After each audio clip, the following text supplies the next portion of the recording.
em Atos dos Apóstolos,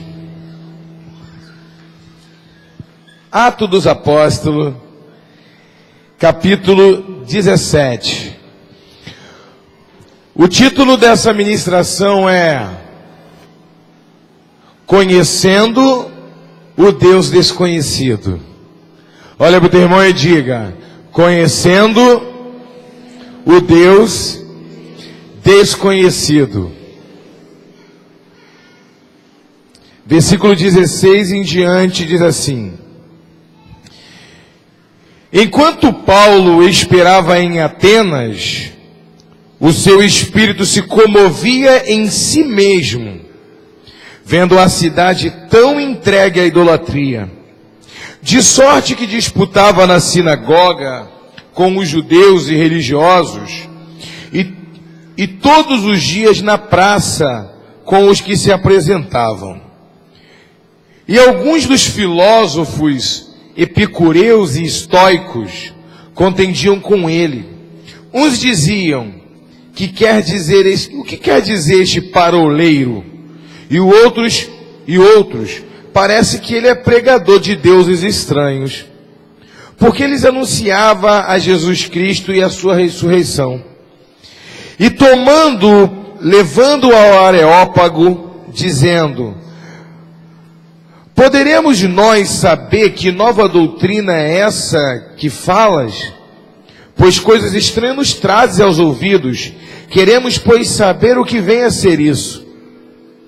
Pois todos os atenienses e estrangeiros residentes de nenhuma outra coisa se ocupavam, senão dizer e ouvir alguma novidade.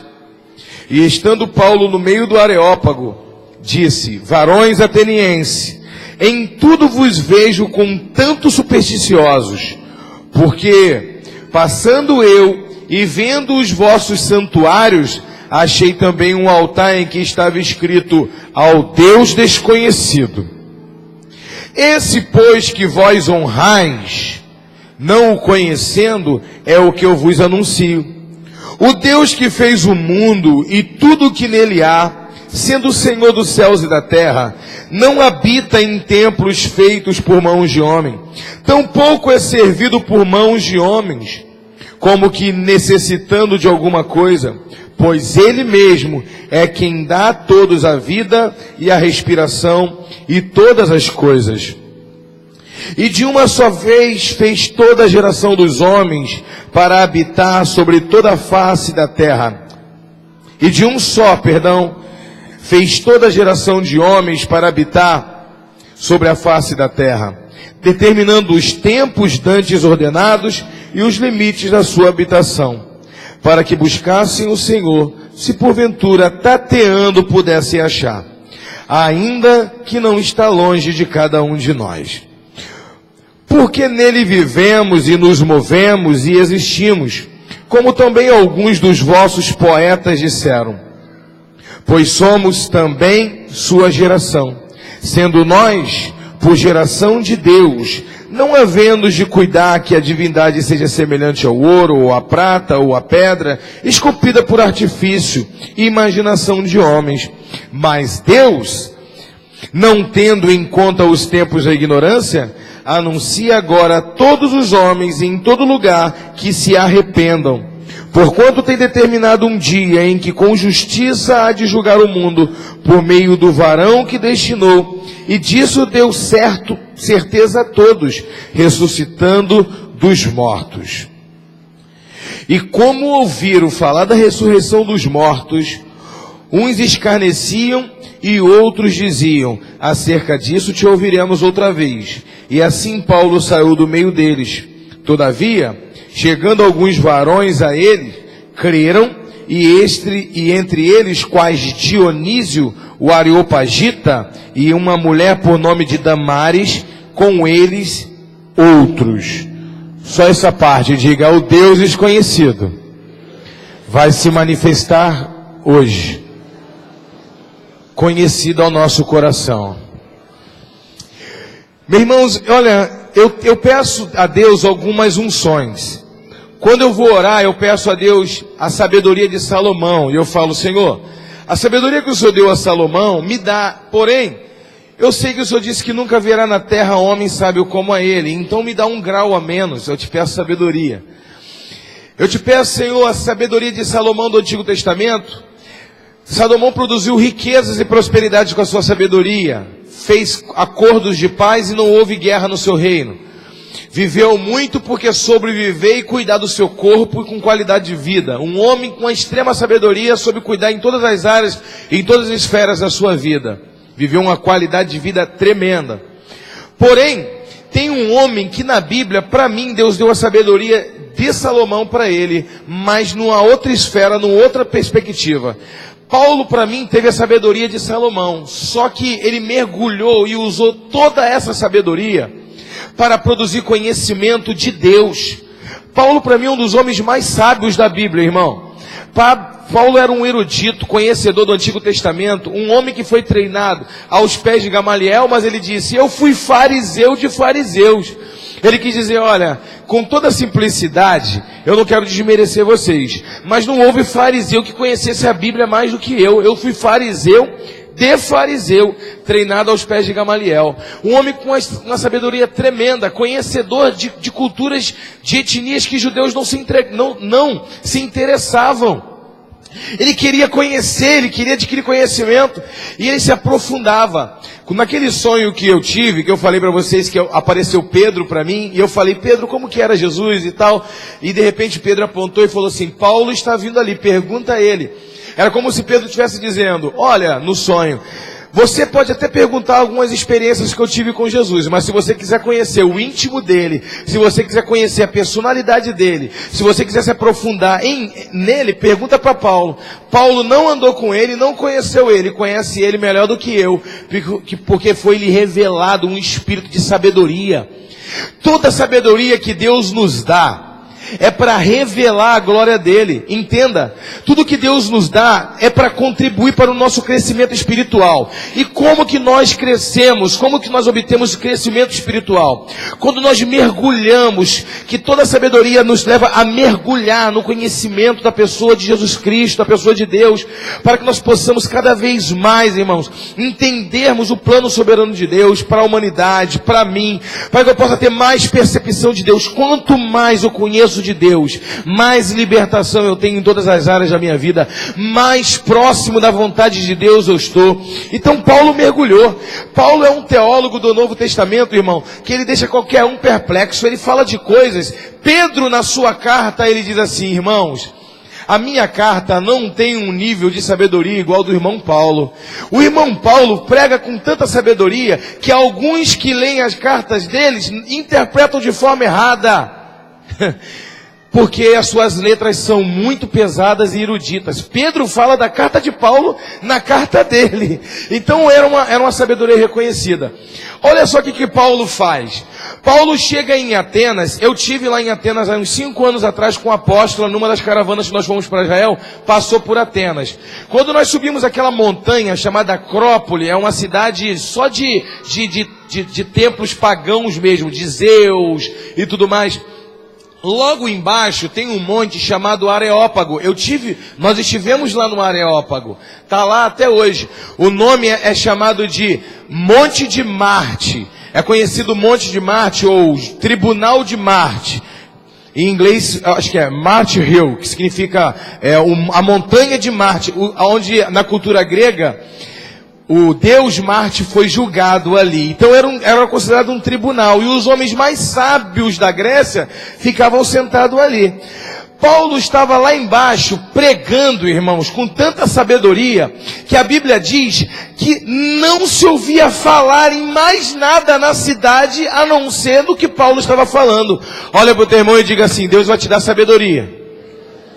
Que não vai se falar outra coisa em Nova Iguaçu, além do que você está falando. É algo tão impressionante. Paulo estava dissecando com tanta sabedoria que as pessoas falavam, nossa, nunca apareceu ninguém. Irmãos, imagina, na Grécia, eles eram tão vaidosos, se sentiram mais sábios que todo mundo. Apareceu um camarada, aí o outro falou assim, quem é esse paroleiro? que está falando aí? Olha que sentimento de inveja, né? Porque a cidade toda só comentava o que Paulo falava. E outros diziam assim: ah, deve estar pregando algum Deus novo, um Deus novo aí, estranho. E Paulo continua pregando. Pegam Paulo e levam até o Areópago. Por quê? Porque naquela época em Atenas tinha apregoado um édito: não poderia surgir nenhum culto a nenhum Deus novo mais. Por quê? Paulo ficou perplexo com a tamanha quantidade de divindade que tinha. A Bíblia, tu viu que eu acabei de ler? Ele ficou angustiado. Quando ele chegou aqui, ele viu que tinha... Existem alguns escritos antigos, epicureus, que dizem que tinha mais ídolos na Grécia do que grego para adorar as imagens. Para ter uma ideia. Para uns parece só uma mitologia, não parece? Mas quem conhece o reino do Espírito sabe que atrás dessa imagem tem regências malignas que prendiam a vida daquelas pessoas, em cada um numa área. Cada um numa área era preso. Eram demônios que prendiam a cidade, que regiam, eram principados, eram potestades. E Paulo começa a pregar. Levam ele até o Areópago. Quando levam ele até o Areópago, levaram ele para julgar, irmão. Só que Paulo já chega e ele faz o seguinte. Ele diz assim: irmãos, vejo que em todas as coisas vocês são muito criteriosos e muito religiosos, porque tem muitos deuses. Mas um deles me chamou a atenção. Quando vi uma placa dizendo: ao Deus desconhecido, a eles eu quero anunciar. O que Paulo fez? Paulo tirou o pescoço dele da forca. Porque aqueles homens iam dizer assim: você vai ser apedrejado agora, tu está pregando um Deus novo e está proibido. Ele disse: não, não é novo não. O que eu estou pregando, ele é muito conhecido. Aliás, ele é muito antigo. Ele é o Deus que você não conhece. Aí Paulo começa. Olha para o teu irmão e diga: Deus vai te dar sabedoria para manifestar o nome dele no tempo de julgamento e de pressão. Quantos podem dar uma salva de palmas para o Senhor Jesus? Aleluia! Esse Deus é maravilhoso. Entenda o seguinte: Paulo ele cita, olha que tremendo, irmãos. Paulo cita um provérbio de um poeta grego. Paulo era muito doido.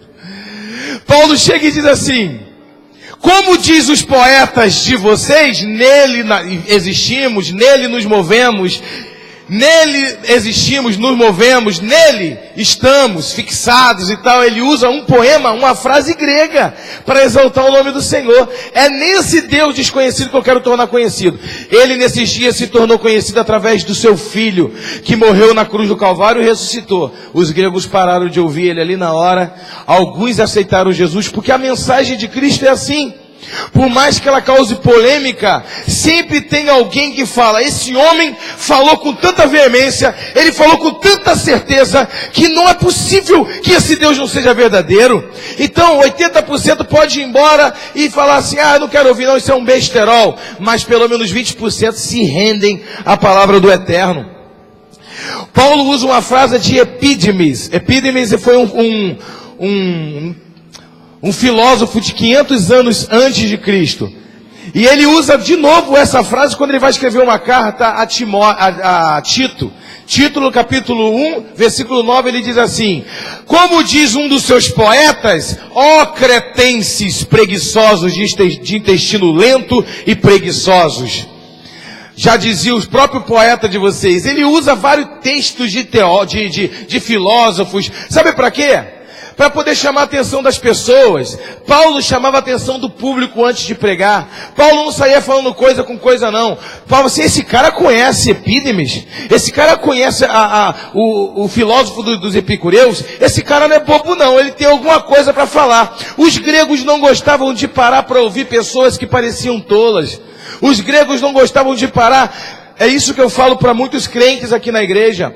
Você tem que se preparar para pregar para todos. Apóstolo Pedro, quando escreve a sua carta, ele diz: esteja sempre preparados a responder a qualquer um que lhes pedir a razão da esperança que há em vós. Se um homem simples chegar para você e te perguntar por que tu é crente, tu vai saber responder.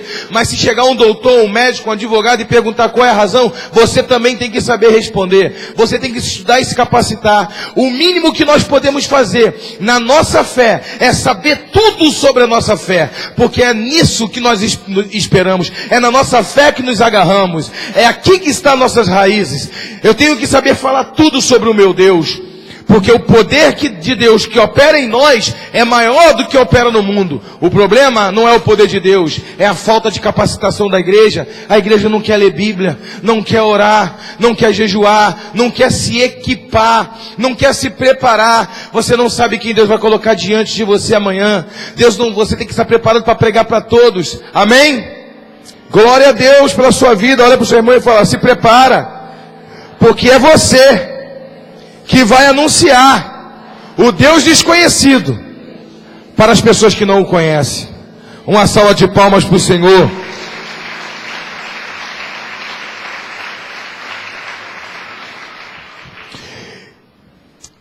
Deus, ele se ocultou, irmão.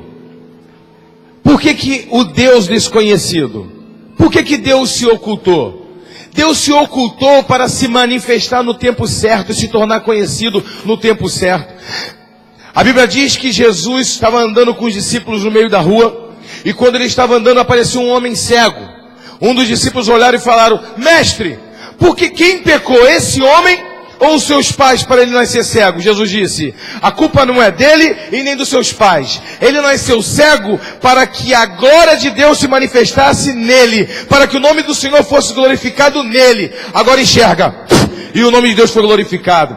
Às vezes nós estamos passando uma luta, às vezes nós estamos passando uma dificuldade, e aí você pergunta: Senhor, por que eu estou passando essa dificuldade? O Senhor parece tão alheio ao meu problema, parece que o Senhor está tão distante do meu problema, parece que o Senhor nem está me ouvindo, parece até que eu não sou crente. Eu tenho orado, eu tenho jejuado, eu tenho te buscado. Por que eu nasci assim? Quantas vezes nós cometemos alguma coisa, né? Já nos arrependemos, mas aí daqui 2 meses, 3 meses a nossa vida não está fluindo, a nossa vida financeira não está fluindo, nosso ministério não está fluindo, alguma coisa está dando errado, e aí o espírito de acusação já começa. Foi aquele pecadinho que tu cometeu há 3 meses atrás, foi aquele grito que tu deu com o teu filho, você nem parece ser muito crente, o teu testemunho, e ele começa a te acusar. Legiões, guardiões, principado, potestades da acusação começa a acusar a tua mente, e aí você começa a se cobrar. Daí que começou os flagelos da igreja católica no tempo passado, irmão. Porque eles não achavam que só a graça do Senhor Jesus era o suficiente para ser salvo, não. Não é possível que é só falar: Senhor, entra na minha vida que eu estou salvo. Eu acho que eu tenho que cortar pelo menos as minhas costas com gilete. Eu tenho que fazer alguma coisa. As pessoas, acusação, nada é o suficiente.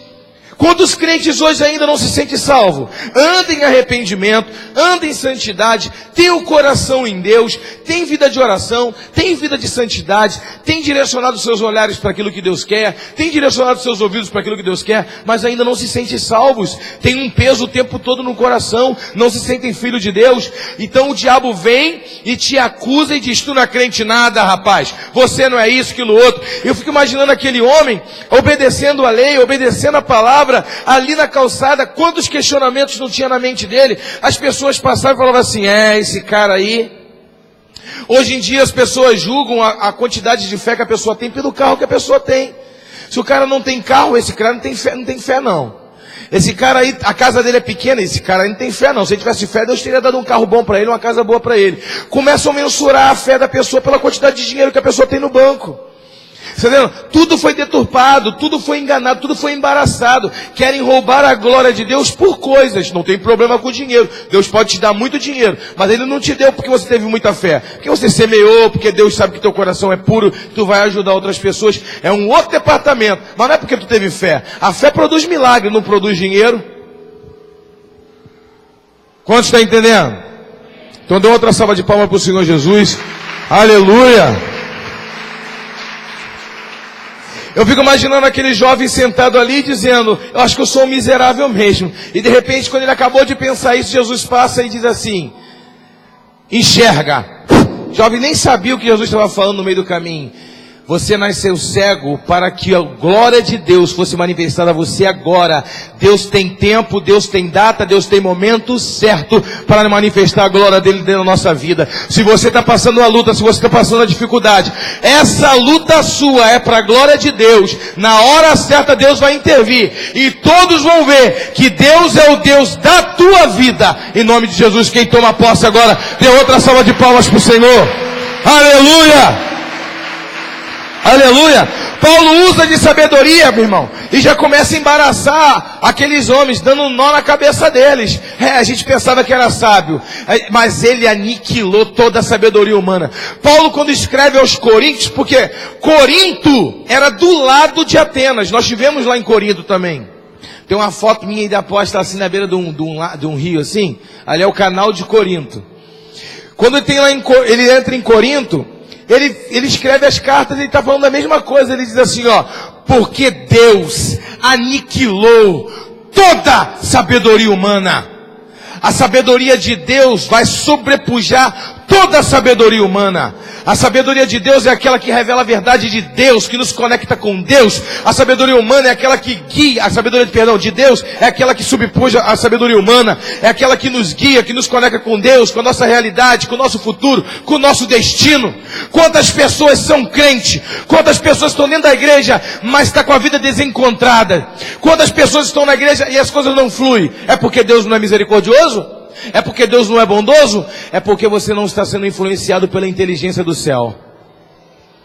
Quando os seus passos nessa terra forem influenciados pela inteligência do céu, isso é sabedoria. Ter cada metro da sua vida aqui influenciado pela inteligência do céu. Aí a sua vida financeira vai fluir, seu casamento vai fluir, tudo vai fluir. Sabe o que é a inteligência do céu? É quando você está em momento de pressão, em momento de dificuldade, pessoa querendo arrancar tua cabeça, tu tem uma palavra de sabedoria para desbaratar o adversário.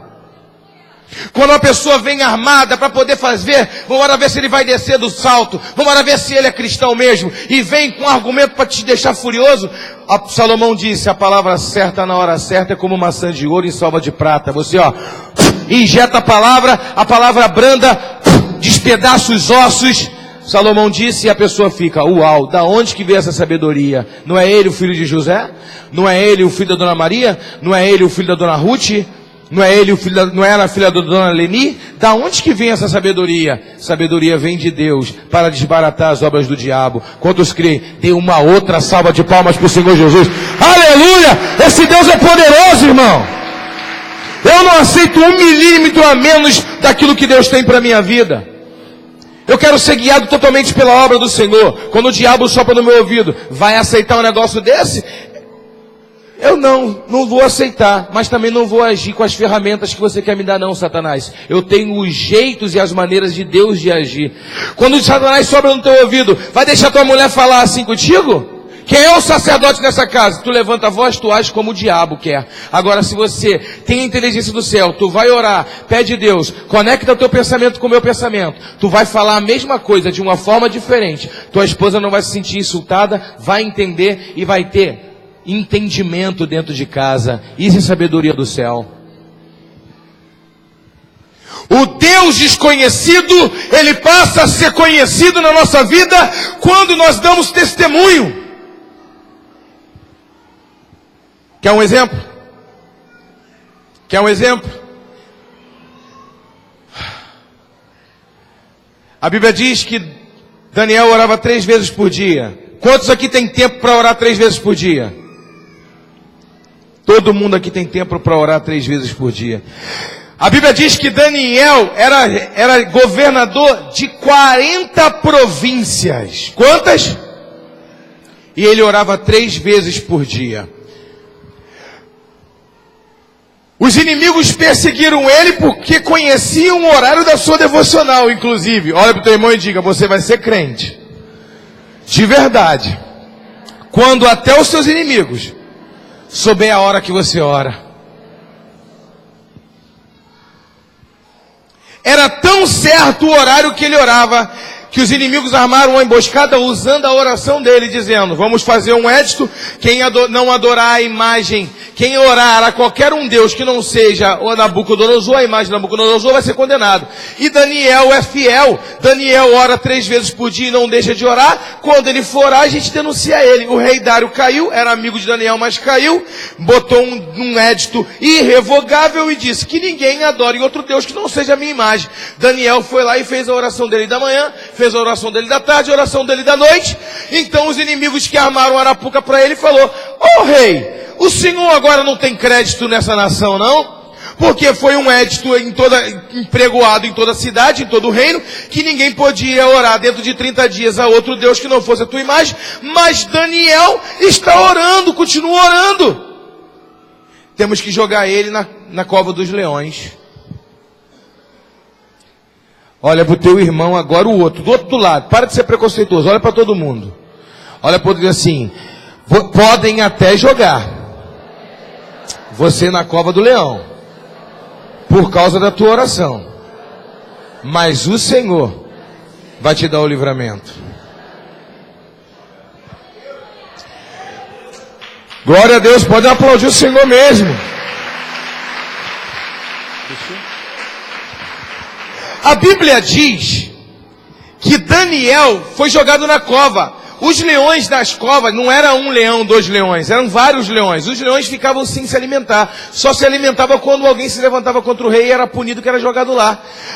Um leão come, eu acho que 17 a 18 quilos de carne por dia. E ali tinham vários leões, provavelmente devia ter mais de 30, 40 leões, que há muito tempo não comiam. Quando jogaram Daniel, o rei Dário ficou apreensivo. No outro dia de manhã, o rei Dário foi até a cova e chegou. A primeira coisa que ele disse foi o seguinte: Daniel, o Deus que você serve continuamente te livrou desses leões? Uau! O teu irmão fala uau. Olha o que o rei falou, irmão. Daniel, o Deus que você serve continuamente, Ele te livrou desse leão. Daniel lá do fundo da cova, a Bíblia diz que ele disse: meu rei, vive o rei, que o Senhor que eu sirvo continuamente fechou a boca do leão e tem me guardado.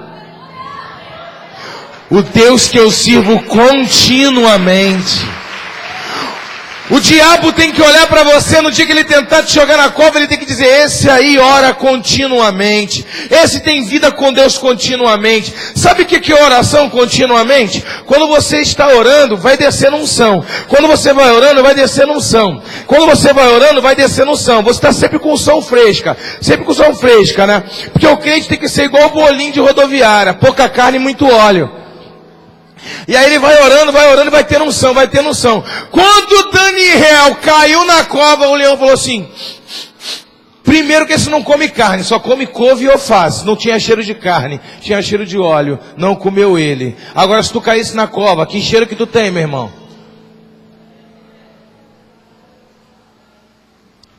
Tem cheiro de carne ou cheiro de óleo?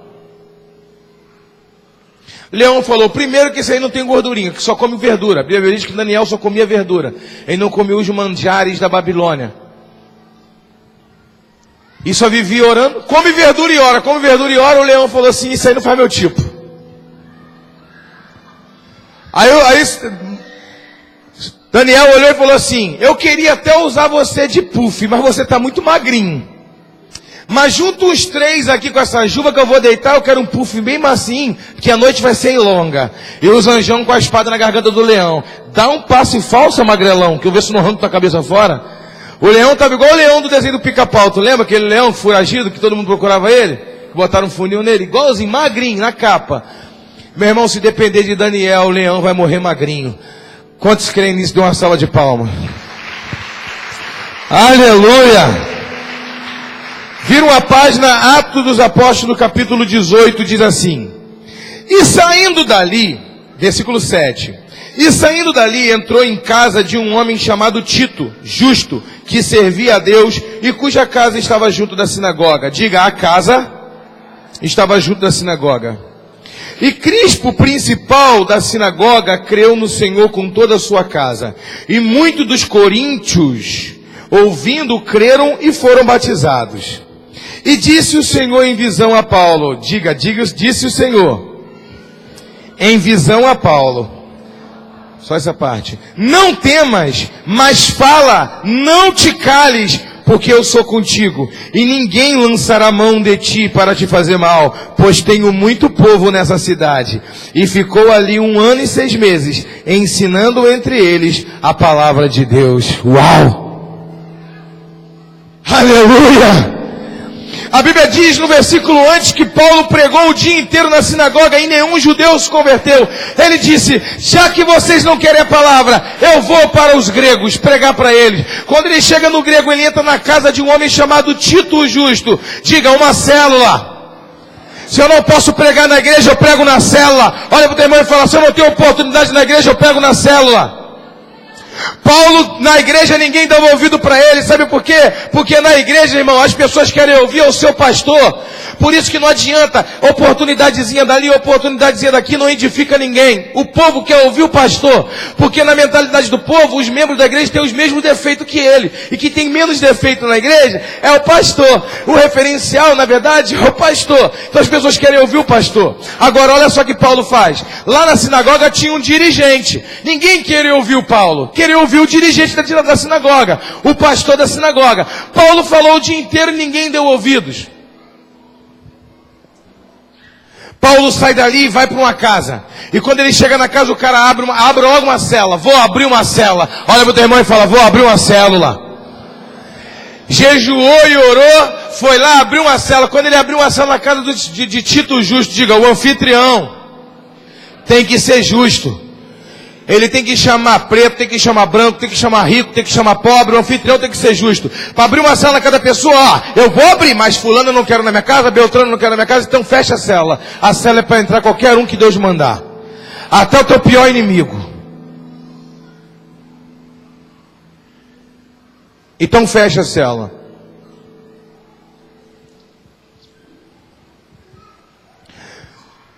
Tito Justo abriu a célula, Paulo pregou, vários homens aceitaram Jesus. Quem aceitou Jesus na célula?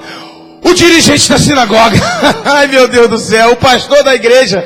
Ele abriu uma célula do lado da igreja e o pastor da igreja se converteu. Ai meu Deus, olha para o teu irmão e fala assim: na minha célula, até pastor desviado vai encontrar com Jesus. Uma salva de palmas para o Senhor Jesus. Aleluia! Segundo, Paulo diz assim, Paulo está temoroso, porque na Grécia, irmão, ele passou apertado. Lá na Turquia, já na divisa com a Grécia, lá em Éfeso, tentaram apedrejar ele, porque ele afrontou a deusa, quando ele afrontou um principado chamado Artemis, a deusa Diana, a deusa dos Efésios, afrontou um principado, o principado veio juntar um monte de gente para dar paulada e pegar, arrebentar ele. Todo lugar que ele ia, lá em Atenas, na Grécia, tentaram levar no Areópago para também dar um pau nele, um couro nele. Então ele falou assim: os principados daqui são brabos, né? Mas o meu Deus é maior. E ele começou a orar, entrou numa casa e houve avivamento. De madrugada Paulo tem uma visão, diga, uma visão. Diga, se você tiver coragem, Deus vai te dar visão para manifestar o Deus desconhecido. A Bíblia diz que Paulo, ele tem uma visão, ele não teve um sonho, ele teve uma visão, em que Deus disse para ele assim: Paulo, não temas, eu sou contigo. Pregue a palavra e não cesse de pregar, não feche a tua boca, não tenha medo, ninguém vai tocar um dedo em você. Eu tenho muitos nessa cidade. Olha bem assim, eu tenho muitos nessa cidade. Paulo ficou 1 ano e meio pregando naquela célula e ganhou quase a cidade toda para o Senhor Jesus. Quem pode dar uma salva de palmas para o Senhor?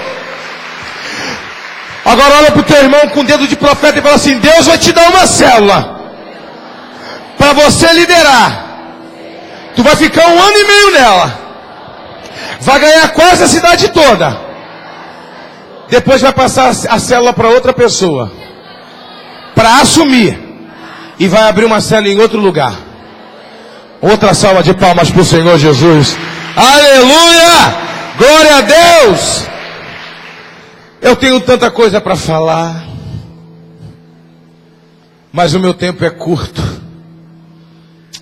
Mas aprove a Deus eu falar o que era para ter dito. Amém? Glória a Deus. Quero ser ético.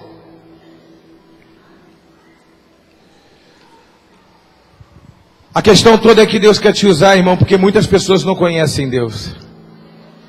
Deus quer levantar pessoas que se preparem emocionalmente para não derramar os seus traumas nas pessoas e matar mais as pessoas do que ajudar.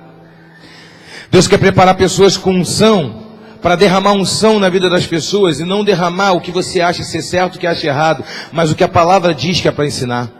Deus quer levantar pessoas ousadas que afrontam principados, confrontam principados e potestades e ficam ali para ouvir Deus falar em visão, dizendo: continua, porque eu tenho muitos nessa cidade, e esses muitos que eu tenho vão se converter. Ele estava querendo dizer: olha, eu não escolhi não, mas tem muita gente aí que eu já preparei a terra. Apolo tinha passado por lá um tempo atrás pregando o batismo de João. Agora, Paulo, tu vai entrar cheio do fogo, cantando: deixa queimar, deixa queimar, deixa queimar. Paulo já entrou: deixa queimar, deixa queimar, deixa queimar.